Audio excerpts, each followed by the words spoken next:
Tablet 5, The Epic of Gilgamesh, translated by Maureen Gallery Kovacs, electronic edition by Wolf Carnahan, 1998. They stood at the forest's edge, gazing at the top of the cedar tree, gazing at the entrance to the forest. Where Humbaba would walk there was a trail. The roads led straight on, the path was excellent. Then they saw the cedar mountain, the dwelling of the gods, the thrones de Zemini. Across the face of the mountain the cedar brought forth luxurious foliage. Its shade was good, extremely pleasant. The thorn bushes were matted together. The woods were a thicket, among the cedars, the boxwood. The forest was surrounded by a ravine 2 leagues long, and again for 2/3 of that distance. Suddenly the swords, and after the sheaths, the axes were smeared, dagger and sword, alone. Humbaba spoke to Gilgamesh, saying, "He does not come." Enlil. Enkidu spoke to Humbaba, saying, "Humbaba, one alone." Strangers. A slippery path is not feared by 2 people who help each other. Twice 3 times. A ply rope cannot be cut. The mighty lion, 2 cubs can roll him over. Humbaba spoke to Gilgamesh, saying, "An idiot and a moron should give advice to each other. But you, Gilgamesh, why have you come to me? Give advice, Enkidu, you son of a fish, who does not even know his own father. To the large and small turtles, who do not suck their mother's milk. When you were still young I saw you, but I did not go over to you. You, in my belly.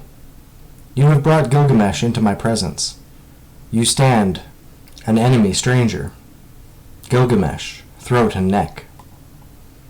I would feed your flesh to the screeching vulture, the eagle, and the vulture." Gilgamesh spoke to Enkidu, saying, "My friend, Humbaba's face keeps changing." Enkidu spoke to Gilgamesh, saying, "Why, my friend, are you whining so pitiably, hiding behind your whimpering? Now there, my friend, in the coppersmith's channel. Again to blow the bellows for an hour, the glowing metal for an hour. To send the flood, to crack the whip. Do not snatch your feet away, do not turn your back. Strike even harder. May they be expelled." Head fell, and he confronted him. The ground split open with the heels of their feet. As they whirled around in circles, Mount Hermon and Lebanon split. The white clouds darkened. Death rained down them like fog. Shamash raised up against Humbaba mighty tempests. South wind, north wind, east wind, west wind, whistling wind, piercing wind, blizzard, bad wind, wind of Sumuru, demon wind, ice wind, storm, sandstorm. 13 winds rose up against him and covered Humbaba's face. He could nor butt through the front and could not scramble out the back, so that Gilgamesh's weapons were in reach of Humbaba. Humbaba begged for his life, saying to Gilgamesh, "You are young yet, Gilgamesh. Your mother gave birth to you, and you are the offspring of Ninsun. It was at the word of Shamash, Lord of the Mountain, that you were roused to this expedition, O scion of the heart of Uruk, King Gilgamesh.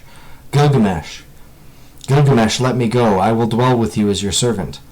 As many trees as you command I will cut down for you. I will guard for you myrtle wood, wood fine enough for your palace."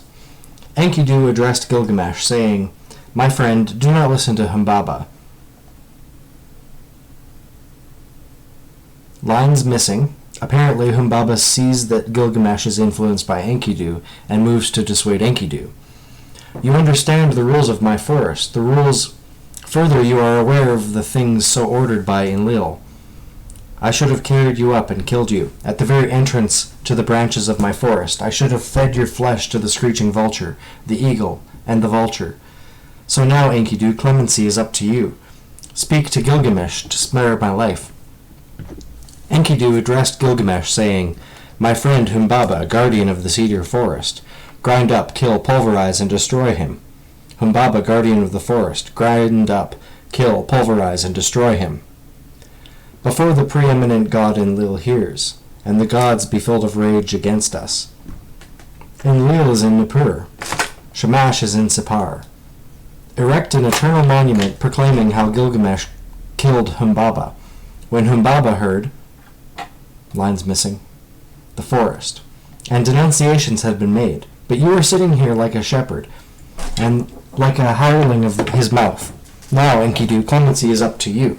Speak to Gilgamesh that he spare my life. Enkidu spoke to Gilgamesh, saying, My friend Humbaba, guardian of the forest,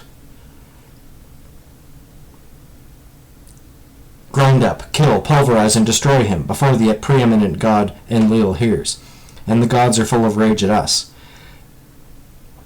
Enlil is in Nippur, Shamash is in Sapar. Erect an eternal monument proclaiming how Gilgamesh killed Humbaba. And Humbaba heard. May he not live the longer of the two. May Enkidu not have any share more than his friend Gilgamesh. Enkidu spoke to Gilgamesh, saying, My friend, I have been talking to you, but you have not been listening to me. You have been listening to the curse of Humbaba, his friend. By his side. They pulled out his insides, including his tongue. He jumped. Abundance fell over the mountain.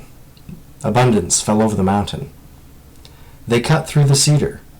While Gilgamesh cuts down the trees, Enkidu searches through the Urmazalu. Enkidu addressed Gilgamesh, saying, My friend, we have cut down the towering cedar whose top scrapes the sky. Make from it a door, 70 cubits high, 24 cubits wide. 1 cubit thick, its fixture, its lower and upper pivots will be out of one piece. Let them carry it to Nippur. The Euphrates will carry it down. Nippur will rejoice. They tied together a raft. Enkidu steered it, while Gilgamesh held the head of Humbaba.